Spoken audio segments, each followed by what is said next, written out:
El siguiente segmento tiene contenido o opinión. La entrevista en A Primera Hora. Analizamos los hechos del momento junto a sus protagonistas. 7:14 en la mañana, gracias por la sintonía. Ahora a las 7:15 en la mañana. Gracias por la sintonía, esto es A Primera Hora por Majestad FM. Bueno, ayer se generó un anuncio que generó, valga la redundancia, controversia, polémica y abrió una discusión a partir de una declaración formulada por la presidenta del Consejo Nacional Electoral, Diana Tamain, respecto de lo que podría ser una consulta a la Corte Constitucional para analizar un eventual diferimiento de las elecciones presidenciales y parlamentarias previstas originalmente para el domingo 7 de febrero del próximo año. Recordar que según la norma constitucional, el 14 de mayo del próximo año debe ser posesionada o debe comenzar sus funciones una nueva Asamblea Nacional y el 24 de mayo debe posesionarse un nuevo gobierno. Pero claro, hoy se habla justamente de que fruto de las dificultades económicas y porque se requieren recursos para enfrentar la actual emergencia sanitaria, se podría analizar este tema. Tomamos contacto ahora mismo con la presidenta del CNE, Diana Tamain, que tiene la gentileza de atendernos por la videoconferencia en medio de la emergencia sanitaria para profundizar algunos aspectos de esta idea que ella la planteó públicamente el día de ayer. ¿Cómo le va, presidenta? Bienvenida, buenos días. Buenos días, muchísimas gracias. Un saludo a todos desde la distancia. Gracias. A ver, ¿de dónde sustenta usted esta posibilidad de que eventualmente se analice una postergación o diferimiento de las elecciones? Bueno, primero creo que ningún ciudadano puede estar ajeno, mucho menos las autoridades que estamos frente a diferentes funciones del Estado, la delicada situación sanitaria que vive el país, una crisis que esperemos, todos los ecuatorianos esperamos que no se profundice, que no lleguemos a tener que tomar medidas extremas en esta situación, que no solamente es una crisis sanitaria, sino una crisis económica y a nivel mundial. En ese contexto, donde vemos que las elecciones para el 2021 estamos ya a las puertas, con un calendario en el que, si bien sus plazos todavía están dentro de lo previsto, sin embargo las actividades internas que son parte, que no se visibilizan en el calendario, pero hay que hacerlas, ya se ven afectadas de cierta manera. Es momento que las autoridades, en forma de prever de un escenario extremo, de que se dé la profundización de la crisis, podamos tener una alternativa y respuestas de cómo actuar en este caso para la posesión de autoridades. La propuesta de la posibilidad de aplazar las elecciones viene en el sentido de que en el caso de no darse cumplimiento con las fechas previstas en el calendario electoral, puesto que este está atado a los plazos constitucionales y la Constitución no determina estos escenarios, debemos acudir con anticipación, con responsabilidad ante las autoridades competentes para que se pronuncien qué pasaría en el caso de que esto se profundice. Ese es el mensaje, esa es la iniciativa que se toma para ir preparando esos posibles escenarios.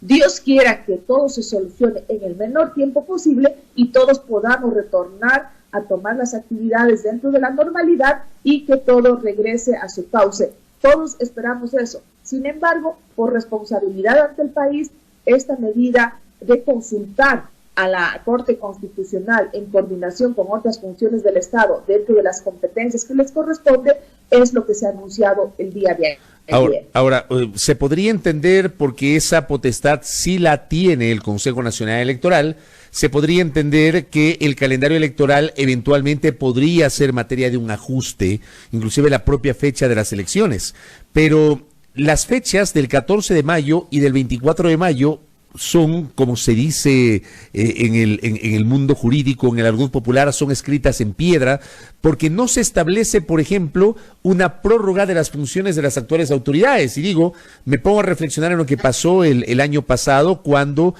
fruto de los recursos que fueron presentados de forma recurrente por algunos actores políticos y por la ausencia de determinadas normativas que luego fueron corregidas en la última reforma al Código de la Democracia, el Tribunal Contencioso Electoral y el propio CNN no pudo evacuar con mayor rapidez algunos de los pedidos generados por actores políticos en esas elecciones. Y hubo, por ejemplo, autoridades en la provincia de Los Ríos y en algunos cantones de la provincia de Manabí que no se pudieron posesionar el 14 de mayo. Y las autoridades salientes no es que se pudieron prorrogar. Me pongo a pensar, si se postergan las elecciones, no se podría prorrogar constitucionalmente ni la Asamblea ni el gobierno más allá del 14 de mayo en el caso de la Asamblea y del 24 de mayo en el caso del gobierno. O sea, digo, es un análisis absolutamente simple pero lógico con base en lo que dice la Constitución, presidenta Tamaín. Correcto, correcto. Esa es la inquietud que tenemos o que tengo yo como presidenta de la función electoral, porque las elecciones pasadas nos dejaron lecciones aprendidas respecto a estos vacíos que en situaciones excepcionales se pueden presentar y no tiene respuesta ni el Código de la Democracia ni la Constitución. Entonces, ¿quién toma la decisión frente a estos vacíos constitucionales o cuando se presentan estos escenarios extremos? Son las autoridades competentes, ya sea la Asamblea Nacional con una ley interpretativa o el mecanismo legal que sea, o la Corte Constitucional, que es la autoridad competente de dar una respuesta a qué pasa en este escenario, porque la Constitución no prevé y por fuerza mayor, si ese fuera el caso, nos tocaría retrasar las actividades que están en el calendario electoral. Precisamente esa reflexión que usted hace es lo que nos lleva a tomar esta iniciativa de consultar a la Corte Constitucional. A veces creo que la gente en el momento cree que el planteamiento es ya plantear el cambio del calendario electoral o la fecha de las elecciones o trastocar todo. En absoluto no. Estamos planteando en la posibilidad extrema, ¿qué pasaría si la situación se agrava y no se puede cumplir con las fechas previstas en el calendario? ¿Qué tendríamos que hacer? Precisamente porque tenemos estos vacíos, pedimos a la autoridad competente se pronuncie con anticipación. Si las cosas se dan dentro de la normalidad, no habrá nada más que hacer sino continuar con la hoja de ruta ya trazada y aprobado por el Pleno. Ahora, también la discusión, a partir de lo que se generó este fin de semana y que tiene que ver también con su pronunciamiento, presidenta Diana Tamaín, que nos acompaña en esta mañana, hubo un pronunciamiento previo por parte del presidente de la República en el sentido de disponer que el ministro de Finanzas, palabras más, palabras menos del primer mandatario, elimine todos aquellos gastos considerados innecesarios dentro del presupuesto de cara a las elecciones del próximo año. Entiendo que hay un borrador de presupuesto que no ha sido aprobado por el Pleno del Consejo Nacional Electoral de 145 millones de dólares. No sé si usted en estas horas ya ha tenido diálogos con el Ministerio de Finanzas sobre este pedido que le hizo el presidente al ministro Richard Martínez respecto de esos gastos, insisto, y lo pongo entre comillas, innecesarios, que podrían hacer que se reduzca el presupuesto previsto para los comicios del próximo año. Sí, precisamente cuando los medios de comunicación y los actores políticos insistían de cuánto es el presupuesto para las próximas elecciones y nosotros tuvimos una reunión de trabajo con todos los consejeros y los departamentos técnicos, se había previsto la posibilidad de tener un presupuesto aproximado de 145 millones de dólares que fue presentado y discutido rubro por rubro. Luego de aquello, no fue aprobado eso por el Pleno.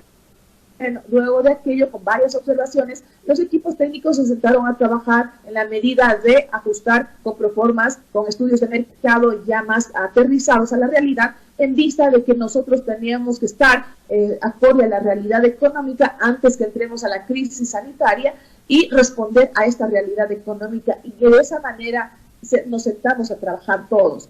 Sin embargo, nosotros seguíamos ajustando el presupuesto. El Ministerio de Finanzas, nosotros habíamos hecho la invitación el 15 de enero de este año para conjuntamente revisar el presupuesto por ese compromiso con el país. Sin embargo, no tuvimos respuesta hasta hace unos pocos días que efectivamente los equipos del Ministerio de Finanzas, como los equipos técnicos del Consejo Nacional Electoral, se sentaron a trabajar y coincidencialmente empezamos con la crisis que se propuso hacer estos ajustes. El anuncio del presidente de la República va en concordancia a esto y yo reitero, no son gastos innecesarios. De pronto el presidente lo dijo de esa manera, en lo que nosotros hemos hecho ajustes, hacer esfuerzos y sacrificios de todos los sectores y las instituciones que participan en un proceso electoral. Por eso es que la rueda de prensa que manifesté, por ejemplo, el rubro más fuerte que llega alrededor de $6.500.000, que es la compensación a los miembros de las juntas receptoras del voto, que se da un valor de $20 por el día de asistir el día de las elecciones como miembros de las juntas, no se les procederá a pagar. Generalmente les sirve para el pasaje, para un refrigerio de ellos. No daremos ese incentivo que se les da a los miembros de las juntas receptoras del voto, y así hemos visto tenido que sacrificar actividades como, por ejemplo, el servicio de monitoreo de propaganda electoral en medios de comunicación, que por responsabilidad por el país, que por pedido de las organizaciones políticas se han exigido de que se haga el control de campaña anticipada, pero para eso se contrata a una empresa que nos ayude a hacer el monitoreo, pero ya no será por un año, que es la expectativa, un año entero, el año preelectoral, para tener mayor control. Ahora se han reducido el número de meses y hemos tenido que no contar con alrededor de $1.500.000, por ejemplo. Asimismo, hay que destacar la colaboración de las Fuerzas Armadas y de la Policía Nacional, que también sufren un recorte en la medida de que no afecte el desempeño de sus funciones que vienen haciendo durante los procesos electorales. También hay que reconocer el esfuerzo que hace el Instituto Geográfico Militar también al reducir costos, llegando con criterios técnicos, no reducir por reducir en la elaboración de papeletas, documentos electorales que nosotros hemos planteado, y así varios rubros de 10.000, 20.000, ajustando sobre todo en los tiempos que se implementan algunos servicios para el proceso electoral. En eso es lo que nosotros hemos llegado a sumar alrededor de $22 millones que pueden ser ajustados sin afectar la calidad del proceso electoral. Con esto que usted nos está diciendo, con este escenario, este panorama, estos sectores sobre los cuales va a haber o se puede ajustar, ¿cuánto más o menos podría reducirse el presupuesto, Presidenta? Sí, más o menos.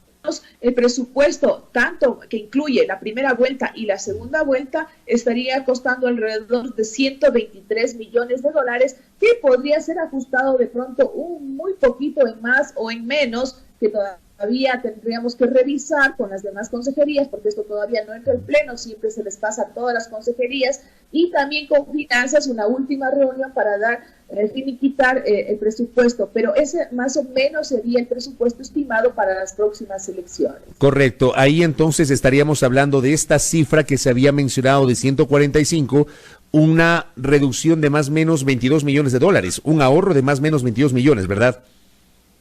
Correcto, de esa manera. Por ejemplo, también el Consejo Nacional Electoral, en ese rubro se encuentra las campañas publicitarias que se hace para incentivar el voto, para capacitar a través de los medios de comunicación, difundir en qué consiste el voto facultativo, las campañas de difusión, que dónde debe consultar su domicilio electoral, etcétera. Eso ya no se podrá contratar ante los medios de comunicación porque esos presupuestos han sido reducidos en su totalidad. Utilizaremos otros mecanismos como redes sociales, no podremos pautar en la radio, en la televisión, etcétera, en los medios digitales. Esos son los esfuerzos que se está haciendo, que en realidad no se podrían considerar como gastos innecesarios, sino más bien esto a nosotros nos obliga a hacer más esfuerzos de buscar otros mecanismos para tener la mayor cantidad de difusión y la gente conozca fechas de las elecciones, los procesos que se van dando. Ahora, Presidenta, el fin de semana sobre este tema, inclusive hubo mucha gente, inclusive algunos colegas que no entendieron o no comprenden la naturaleza de algunos términos utilizados en la función electoral. El uno es el presupuesto, que usted en este momento nos señala, podría haber una reducción interesante, llegar a $123 millones, más o menos. Me parece que esa es parte importante de lo que acaba de señalar, pero una cosa es el presupuesto, otra cosa es el del fondo partidario que entrega la función electoral a las organizaciones políticas, que entiendo no llega a más allá de $3 millones, y otra cosa son los recursos para promoción electoral que reciben las organizaciones políticas para durante la campaña poder pautar en medios de comunicación. Sobre estos otros dos rubros, el tema del fondo partidario y el fondo de promoción electoral, ¿podría haber algún recorte o alguna eliminación constitucional y legalmente? ¿Se puede hacer o no? Bueno, primero vayamos por el presupuesto que se llama el fondo partidario, que se les entrega a las organizaciones políticas de carácter nacional y que depende de cómo son sus resultados en las elecciones últimas y etcétera, y algunas variables más. Esos recursos ya han sido entregados a algunas organizaciones políticas y sirve para el funcionamiento de la organización política, para capacitar a sus adherentes, para publicaciones, para sus gastos administrativos en un porcentaje mínimo, etcétera, pero sobre todo para capacitación. Esos fondos ya han sido entregados y hemos escuchado de que algunas organizaciones políticas han dicho que van a devolver al país. En principio, todo esfuerzo que se haga para invertir en este momento en salvar la vida de los ecuatorianos, en invertir a atender a los sectores que más necesitan en este momento, visto la crisis económica del país, es de reconocimiento, y creo que esto significa arrimar el hombro todos para el bien de nuestra sociedad. Sin embargo, más allá de las buenas intenciones y de las buenas acciones que debemos hacer, hay que pensar exactamente lo que usted dice, el marco constitucional y legal al que se enfrentarían después de tomar esta decisión. Por eso, precisamente, por estas iniciativas que se presentan de buena fe, de buena voluntad, debemos consultar a las autoridades competentes lo que pasaría después de que esto suceda. En el caso del fondo partidario, es un mandato constitucional que se genera como un derecho de las organizaciones políticas con un fin específico de los que le acabo de mencionar. La pregunta es, ¿qué pasaría después de que algún partido político devuelva los recursos al Tesoro Nacional, a las cuentas del país para que sean invertidos? En el momento en el que se tenga que justificar el uso y los destinos de esos recursos, la Contraloría y las autoridades competentes mirarán que se haya cumplido con lo que manda la Constitución y la ley para los fines que se han establecido. Ahí el Consejo Nacional Electoral tendrá que revisar en el marco de la ley y dar su informe qué pasó con esos fondos. Si esta situación, por una situación excepcional, es posible hacerlo con estos recursos que otorga el Estado y que son de manejos para las organizaciones políticas, tiene que ser respondida por las autoridades competentes. Yo no sé si en este momento puede anticiparse, es decir, cómo se justificará el uso de esos fondos, la Contraloría, la Corte Constitucional, la Asamblea Nacional. Nosotros no podemos dar interpretaciones porque somos un ente meramente administrativo. Esos son los planteamientos que incluso van saliendo para que la Corte Constitucional nos dé una respuesta en este momento de excepción que vive el país. De la misma manera, el Fondo de Promoción Electoral, que bordea los $44 millones que no se entrega a las organizaciones políticas ni a los candidatos, sino que se da como unos cupones para que pauten en los medios de comunicación y que luego el Consejo Nacional Electoral procede a realizar los pagos. Eso es, digamos, un rubro que le corresponde a cada candidato de acuerdo a dignidad para hacer su promoción electoral. Ahora, si quitáramos esos recursos, que ese es el planteamiento que se hace de algún sector, ¿cómo se llena ese vacío que les queda a los candidatos de poder promover su campaña electoral? Porque constitucionalmente no pueden utilizar recursos privados para eso, ¿verdad? Exactamente, ahí va, porque nosotros justo ayer analizábamos y decíamos, de pronto los candidatos y las organizaciones políticas van a decir, bueno, como el Estado no me da este porcentaje que me correspondía para poder pautar, autorice el CNE a hacerlo con fondos privados, con fondos propios, con aportes de adherentes, pero la Constitución no lo permite, la ley lo prohíbe. Entonces ahí, ¿qué decisión toma el Consejo Nacional Electoral? Nosotros somos un ente administrativo, no podemos interpretar la ley, no podemos hablar sobre los derechos o de constitucionales que están ahí. Entonces, ¿Quién debe pronunciarse en estas situaciones de excepción? Las autoridades competentes, que podría ser muy bien la Corte Constitucional, la Asamblea Nacional o el procurador, manifestó a alguien por ahí, pero tenemos que hacer estas consultas y prepararnos para esos escenarios. Y decir de que todavía no hay que hablar del tema, bueno, es una opinión muy respetable, pero creo que debemos asumir con responsabilidad de prepararnos en la posibilidad de que se presenten estos escenarios. Correcto. Presidenta, gracias por el tiempo, muy reconocido en que nos haya atendido en esta mañana. Gracias. Gracias a ustedes por la oportunidad y que se vayan debatiendo estas iniciativas que lo que no tienen es un fin político, sino arrimar el hombro en esta situación de crisis social y económica que vive el país, y para eso estamos las autoridades, para anticiparnos a los hechos y dar las posibles soluciones. Pero en todo caso, todos aspiramos que todo se resuelva en el menor tiempo posible. Un abrazo a todos desde la distancia. Muy amable, Diana Tamaín, presidenta del Consejo Nacional Electoral, conversando aquí en A Primera Hora justamente sobre la situación presupuestaria asociada a la crisis de emergencia nacional, de emergencia sanitaria que enfrenta la República por la presencia del coronavirus COVID-19 aquí en el Ecuador. Evidentemente hay un planteamiento que termina siendo polémico. Diana Tamaín ha ratificado que ha hecho este planteamiento para que sea consultado ante la Corte Constitucional sobre la posibilidad de un aplazamiento, un diferimiento del próximo proceso electoral. Queda claro que la Constitución es absolutamente específica respecto de los periodos del presidente de la República y de la Asamblea Nacional. Los periodos de las autoridades, estamos hablando de 4 años, que son fechas escritas en piedra, y que lo que cabría es un ajuste del calendario electoral, que sí lo podría hacer el Consejo Nacional Electoral. La tenemos ya, Silrat.